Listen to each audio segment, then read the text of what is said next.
बूढ़ी माँ का बेटे पर मुकदमा, जिसका फैसला जज के पास भी नहीं था। एक बूढ़ी औरत थी जिसके एक बेटा था। बेटे की शादी हो चुकी थी। बहू आई। बहू को सास का घर में रहना रास नहीं आ रहा था। बेटा भी कोई मतलब नहीं रखता था। तब माँ ने अदालत का दरवाज़ा खटखटाया। आज अदालत में बहुत ज़्यादा भीड़ थी। लोग कानाफूसी कर रहे थे। सबकी जुबान पर एक ही सवाल था कि आखिर शहर के नामी व्यापारी राकेश की माताजी ने उन पर मुकदमा क्यों किया है। ऐसी क्या वजह हो गई।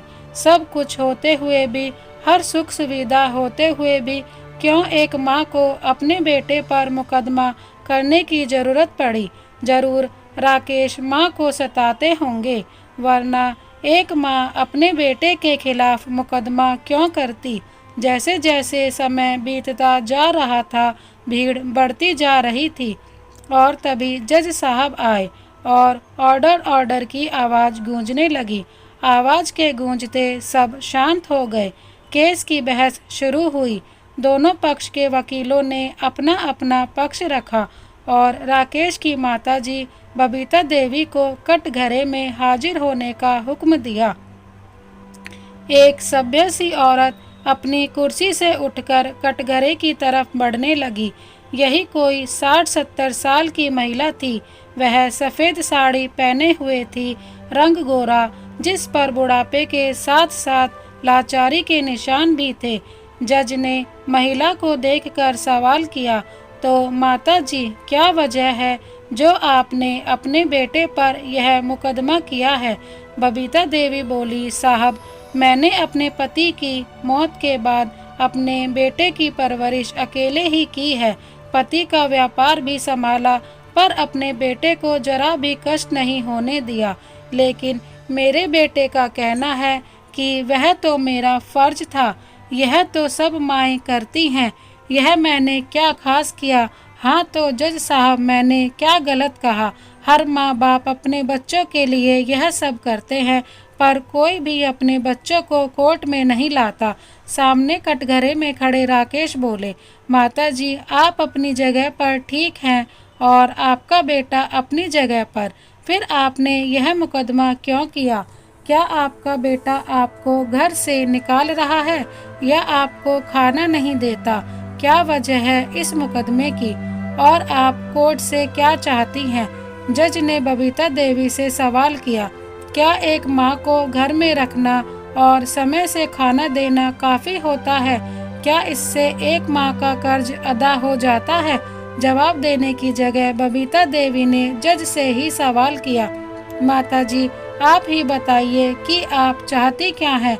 जज परेशान होकर बोला, मैं चाहती हूँ कि एक माँ के रूप में मैंने जो भी अपने बेटे के लिए किया, उसके जन्म से लेकर उसे काबिल बनाने तक मेरा बेटा उस कर्ज को उतार दे। बबीता देवी ने शांति से जवाब दिया। अदालत में खुसुर फुसुर फिर से शुरू हो गई। अब हर कोई बबीता देवी को दोषी समझ रहा था। भला कोई माँ अपने बेटे की परवरिश की कीमत मांगती है। कैसी माँ है यह। ठीक है, मैं कीमत देने को तैयार हूँ। आप दाम बोलिए। अगर यही बात है तो आप मुझे घर पर ही बोल देती। यहाँ कोर्ट में यह सब ड्रामा करने की क्या ज़रूरत। बोलिए, कितने का चेक काट दूँ। अपनी जेब से चेक बुक निकालते हुए बोला, मेरा बेटा हिसाब किताब का बहुत पक्का है। माँ ने कहा, जज साहब, आप मेरे साथ नाइंसाफ़ी नहीं करोगे। मेरा बेटा जब होने वाला था तब मुझे बहुत सी परेशानियां हुई तो मुझे ऑपरेशन करवाने को बोल दिया था, पर मैंने अपनी जान की परवाह न करते हुए भी इसे जन्म दिया। यह दूसरे बच्चों के मुकाबले हर चीज़ में कमज़ोर था, इसलिए इसका कोई दोस्त नहीं बनता था, तो मैं इसकी दोस्त भी बनी। इसकी परवरिश में कोई कमी ना रह जाए, इसलिए मैंने और मेरे पति ने दूसरे बच्चे का ख्याल भी छोड़ दिया। कक्षा में बहुत कमज़ोर था, इसलिए मैं इसे घंटे घंटे भर सिखाती पढ़ाती थी। मैं बिना क्रोधित हुए इसकी परेशानियां बार बार दूर करती थी। यह काफ़ी बड़ा होने के बाद भी बिस्तर गीला कर देता था। मेरे पति गुस्सा करते थे तो मैंने इसे लेकर अलग कमरे में सोना शुरू कर दिया। सारी सारी रात इसे इधर उधर करती थी कि यह गीला न रहे। फिर धीरे धीरे यह बाकी बच्चों की तरह सामान्य होने लगा, पर तब तक मेरे पति की मृत्यु हो गई। उनका व्यापार डूबने लगा। तब मैंने अपने जेवर बेचकर व्यापार संभाला, साथ ही इस पर भी पूरा ध्यान रखा। लोगों ने मुझे यह कहकर दूसरी शादी का सुझाव दिया कि एक औरत के लिए अकेले जिंदगी काटना में बहुत मुश्किल होती है। कुछ रिश्ते भी आए, पर ये मुझे एक पल भी नहीं छोड़ता था। मैं कैसे इसके लिए दूसरा पिता ला सकती थी। यह बोल बबीता देवी रुक गई। उनकी सांस फूलने लगी। उनके वकील ने उन्हें पानी पिलाया, सामान्य किया, और बबीता देवी बोली, बाहर कुछ लोगों की गंदी नज़र से बचते हुए घर आकर बेटे के सामने सामान्य बनी रहती। ये रात को जल्दी सो जाता, तब चुपचाप आंसू बहाती। कितनी बार खुद को अपने बेटे सहित खत्म करने का विचार आया, पर एक माँ ऐसा कैसे कर सकती थी। इसलिए रोज मरती और अपने बेटे के लिए खुद को जिंदा करती हुई समय गुजारने लगी, इस आस में कि एक दिन बेटा बड़ा होगा तो सब ठीक हो जाएगा। बड़ा होते ही इसने अपनी पसंद की लड़की से शादी कर ली। धीरे धीरे सारा व्यापार इसे सौंप कर मैं निश्चित होने लगी कि अब पोते पोती को खिलाते हुए चैन से बुढ़ापा काटूंगी। पर यह बोलकर बबीता देवी ने लंबी सांस ली। पर इसकी पत्नी यानी मेरी बहू को मेरा घर में रहना ही नहीं सुहाता था। वह बच्चों को क्या खिलाने देती मुझे। धीरे धीरे मेरे घर के पीछे जानवरों के तबेले के पास एक टूटी मिट्टी की कोठरी में रहने के लिए दे दी गई, जहां घर की नौकरानी मुझे खाना दे जाती थी। मैंने अपने बेटे से विनती करते हुए कहा कि बेटा, मुझे यहाँ नहीं, आप सबके साथ रहना है। तो इसने यही कहा, किरण बहू को तुम्हारा घर पर रहना पसंद नहीं, उसे बंदिश लगती है। वह नहीं चाहती कि तुम उसकी सहेलियों या रिश्तेदारों के सामने आओ, इसलिए तुम यहीं रहो। मैं भी तैयार हो गई, पर मैंने इसे कहा कि कम से कम तू ही मेरे पास कुछ पल के लिए आ जाया कर। तो जज साहब, इसने पता है क्या कहा कि मैं तुम्हें पालूं या तुम्हारे पास आकर बैठूं। जज साहब, जरा सोचिए, यह सुनकर एक माँ पर क्या बीती होगी। मैंने इसकी हर ज़रूरत को पूरा करने के साथ साथ इसे भी पूरा वक्त दिया, और अब यह मुझे ऐसे कहता है। यह बोल बबीता देवी रोने लगी। माताजी, आपके बेटे ने जो किया आपके साथ वह गलत है, पर इसके लिए शायद कानून में कोई सज़ा नहीं है। बबीता देवी बोली, मुझे सज़ा दिलानी भी नहीं बेटा। जिस बेटे को सारी दुनिया के ताने सुनकर बड़ा किया, उसे मैं कैसे सज़ा दिला सकती हूँ। फिर आपको क्या करना चाहिए? अपने बेटे से क्या कीमत है आपके कर्ज की? जज ने पूछा। बबीता देवी ने कहा, मुझे अपने बेटे से एक कप चाय चाहिए। जज साहब बहुत असमंजस में था। जज के साथ साथ राकेश और अदालत में बैठे मौजूद सभी लोगों की आंखें आश्चर्य से भर गईं। सबकी जुबान पर एक बात थी, यह कैसा मुकदमा है जिसमें एक माँ ने अपने बेटे से एक कप चाय मांगी।